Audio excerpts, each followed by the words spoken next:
ড্রোনের সাহায্যে খুম্বু আইসফল আর মাউন্ট এভারেস্টের খাড়াই এলাকা থেকে নামিয়ে আনা হচ্ছে তাঁবু, খালি অক্সিজেন সিলিন্ডার আর ক্যান বোতল। পাশাপাশি পাঠানো হচ্ছে নানা রকম প্রয়োজনীয় মালামাল। পর্বত আরোহণের ইতিহাসে যেন এক নতুন পালা শুরু করেছে ড্রোন। আগের দিনে শেরোপারা কাঁধে করে প্রয়োজনীয় জিনিস আরোহীদের কাছে পৌঁছে দিতেন। এবার এই কাজটি করছে ড্রোন।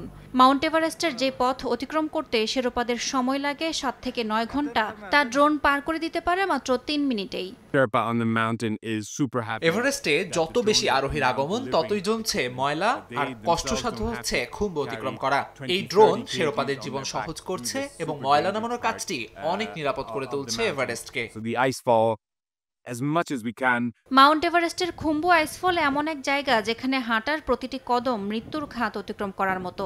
খুম্বু আইসফলের ভয়াবহতা এড়াতে শারীরিক ঝুঁকি কমছে শেরোপাদের। এভারেস্টকে বলা হয় বিশ্বের সর্বোচ্চ আবর্জনার ভাগাড়। এবার সেই অপবাদ ঘোচাতে মাঠে নেমেছে নেপালের প্রযুক্তি নির্ভর প্রতিষ্ঠান এয়ারলিফট টেকনোলজি।